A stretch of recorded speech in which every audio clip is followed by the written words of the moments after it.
É uma longa vida cercada de muita história e também dedicação à erudição e à Igreja Católica. Deixa eu chamar meu colega Rodrigo Carvalho, em Londres, correspondente, traz as informações que vêm da Europa. A gente não tem muitos detalhes sobre nada, por enquanto, relacionado ao Vaticano. Muito pouca informação saindo por enquanto, Rodrigo. Mas o que você está ouvindo aí da Europa? Bom dia para você. Vamos lá, Cecília, bom dia para você, para todo mundo. Morre o Papa Emérito Bento XVI aos 95 anos e a gente já começa a ver a repercussão internacional. Por exemplo, a Abadia de Westminster, uma das grandes igrejas aqui do Reino Unido, onde foi o funeral de Estado da Rainha Elizabeth II esse ano, publicou assim: "Estamos profundamente tristes ao saber da morte da Sua Santidade, o Papa Emérito Bento XVI. Em 2010, ele se tornou o primeiro Papa a visitar a Abadia em sua história de 1000 anos, quando participou de um serviço religioso e rezou no santuário de São Eduardo durante sua visita de Estado ao Reino Unido." A Igreja Anglicana, aqui da Inglaterra, publicou numa rede social uma oração em inglês para o Papa Emérito Bento XVI. O primeiro-ministro da Alemanha, Olaf Scholz, se posicionou agora há pouco, disse numa rede social o seguinte, abre aspas: "Como um Papa alemão, Bento XVI foi para muitos, não apenas para esse país, a Alemanha, um líder especial da Igreja. O mundo perde uma figura formadora da Igreja Católica, uma personalidade combativa e um teólogo inteligente. Meus pensamentos estão com o Papa Francisco." Palavras do primeiro-ministro da Alemanha, Olaf Scholz. A presidente do Parlamento Europeu, Roberta Metsola, publicou numa rede social: "Não tenha medo do mundo, nem do futuro, nem de sua fraqueza. Triste ao saber do falecimento de Sua Santidade, o Papa Emérito Bento XVI. A Europa está de luto por ele. Que ele descanse em paz." Quem também divulgou uma nota agora há pouco, numa rede social, foi o prefeito aqui de Londres, Sadiq Khan, que disse o seguinte: "Estou triste ao saber da morte do Papa Emérito Bento XVI. Ele foi um grande teólogo, cuja visita aqui ao Reino Unido em 2010 foi um momento histórico para os católicos e não católicos em todo o nosso país. Meus pensamentos estão com os católicos no Reino Unido e ao redor do mundo hoje." A gente segue acompanhando a repercussão, portanto, o primeiro-ministro da Alemanha, Olaf Scholz, já prestou condolências também. O Papa Bento XVI, como a gente vem dizendo aqui na cobertura, serviu como líder da Igreja Católica de 2005 até a renúncia em 2013. Morreu hoje aos 95 anos e o comunicado do porta-voz do Vaticano, Matteo Bruni, diz assim: "Com pesar, informo que o Papa Emérito Bento XVI faleceu hoje às 9h34 da manhã no mosteiro Mater Ecclesiae, no Vaticano." E essa nota fala que mais informações vão ser divulgadas, vão ser fornecidas o mais rapidamente possível. A morte do Papa Bento XVI ocorre depois que o Papa Francisco anunciou numa audiência essa semana que Bento XVI estava muito doente e Francisco, nessa ocasião, pediu orações por Bento XVI por 2 vezes. E a morte de Bento XVI coloca fim a um período sem precedentes na história recente em que 2 papas coexistiram. Uma situação que vinha causando algumas tensões entre campos ali diferentes no Vaticano. Isso abre caminho para o sucessor, o Papa Francisco, considerar se deve seguir Bento e se aposentar em algum momento. Impossível, enquanto o resultado teria sido 3 papas. Bento XVI nasceu na Baviera, na Alemanha, em 1927, por isso a importância dessa nota aí já divulgada rapidamente pelo primeiro-ministro alemão Olaf Scholz.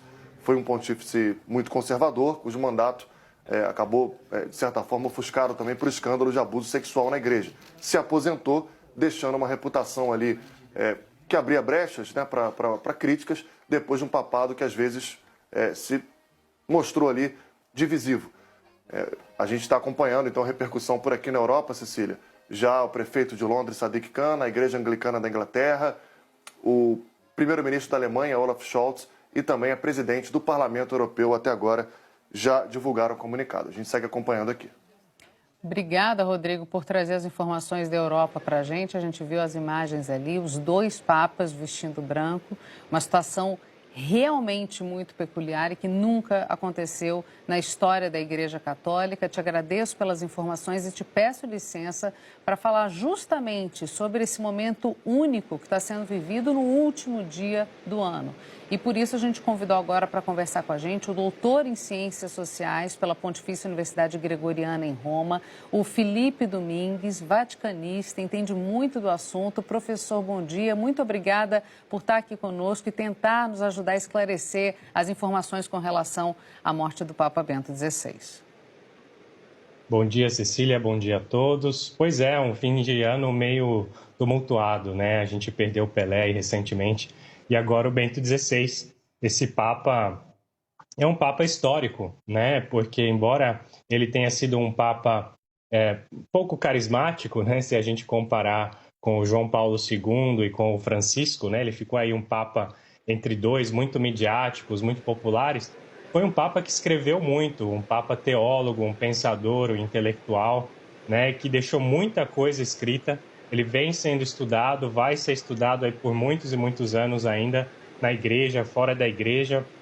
Escreveu sobre Deus, sobre fé, sobre a cultura moderna, né, essa relação entre a razão e a fé, o homem, o ser humano e Deus, né, o espírito, como conciliar tudo isso.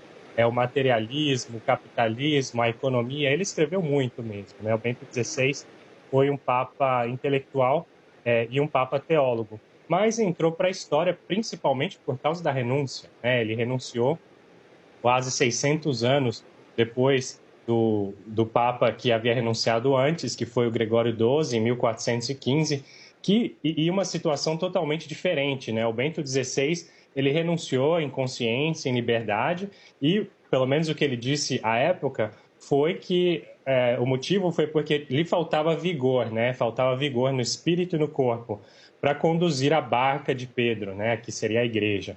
Né? Pedro, aí uma referência ao apóstolo São Pedro, que seria o primeiro papa, né? Segundo a tradição católica. Então, Bento XVI foi esse papa que renunciou, né? Na era moderna, foi o primeiro papa a renunciar. Ele abriu uma porta que não existia, né? O João Paulo II cogitou renunciar, né? A gente pode lembrar historicamente que ele teve aquele período muito, muito difícil, né? Com o Parkinson e tudo mais. O Paulo VI também cogitou renunciar, o Pio XII cogitou renunciar, mas nenhum deles renunciaram, né? Nenhum deles efetivamente chegou a esse ponto. O Bento XVI, ele renunciou, né? Então, até mesmo aquelas pessoas que tinham uma certa resistência pelo Bento XVI ser um papa um pouco mais conservador, um papa mais tradicional, né? Com esse gesto da renúncia, muita gente parou para pensar, mas espera aí, então foi um gesto de humildade importante, né? Foi um gesto de reconhecer que ele precisava de ajuda, que ele já tinha, à época, 85 anos, que ele precisava passar para frente, né, Cecília? Então foi um papa que entrou para a história por ser um intelectual, um teólogo, mas a renúncia foi o fato mais importante, digamos, historicamente do pontificado do Bento XVI.